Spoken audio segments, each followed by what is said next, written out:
ئیوای 8 منداڵی ڕیس کردووە، عائیلەی هەموو ڕیس کردووە، لەسەریان ڕاوەستا دەڵێ الحەمدولله، خوایە سوپاس و ستایش بۆ تۆ. لە بەرامبەر هێڕش و پەلامارەکانی قەوارەی زایۆنی، مەڵبەندی سۆرانی کۆمەڵی دادگەری گردبوونەوەی پشتیوانی بۆ دانیشتوانی غەزا ڕێکخست.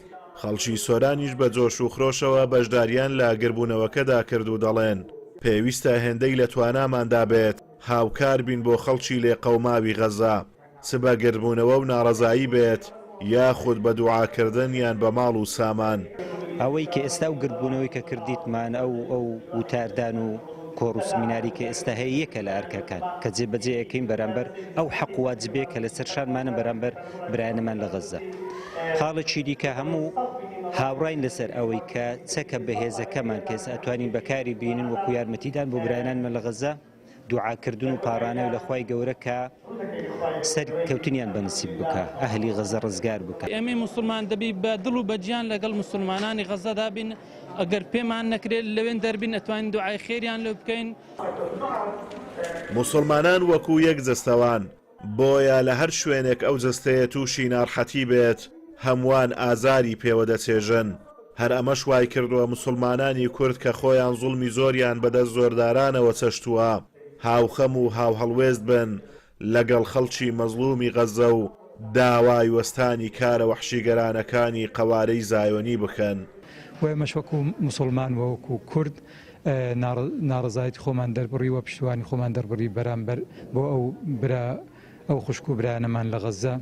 پێویستە ئێمە هاوخەم و هاوهەڵوێست بین لەگەڵ برانە، دوعا خێران بۆ بکەین بە پارە، بە هاوکاری، بە شتێک باگە هەر هیچ نەبی بە دوعای خێر.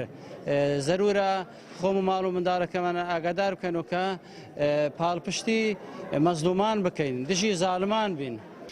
من بە براخشە مسلمانەکانم ئەڵێم لە فەڵەستین ئێوە بە تەنهانین، ئێمەتان لەگەڵدایە، ڕاستە ئێمە بە چەک و بە جەستە لەگەڵتانین، بەڵام دڵنیا بن ئێمە بە دڵ بە دووحا لەگەڵتانین بۆ ئەوەی سەر بکەون ئینشاءالله. ربي خدا جولك لنا وببيت يا ربي خويا صهيونيت لنا وببيت، اللهم إنا نجعلك في نحورهم ونعوذ بك من شرورهم، اللهم لا تجعل لهم راية لا تجعل لهم راية يا رب العالمين، اللهم لا تحقق لهم غاية، لا ترفع لهم راية، اللهم أرنا فيهم عجائب قدرتك يا رب العالمين. خوايا قدرتي أوانت بشاني إمدا، قدرتي خود بشاني أوان وإمش بدي بزانين چۆن چیان بەسەردێ ئەوانەی دژمناتی دینی تۆ ئەکەن. ئەگەرچی هەردوو مەڵبەندی سۆرانی کۆمەڵی دادگەری و یەکگرتووی ئیسلامی داوای مۆڵەتیان کرد بۆ ئەوەی گربوونەوەیەکی جەماوەری بکەن لە گۆڕەپانێکی شاری سۆران بۆ هاوسۆزی و هاوخەمی بۆ خەڵکی لێ قەوماوی غەزا، بەڵام لەلایەن دەسەڵاتدارانی شارەکەوە ڕێگەیان پێنەدرا. ئازادۆمەراوەی کەناڵی ئاسمانی پەیام، سۆران.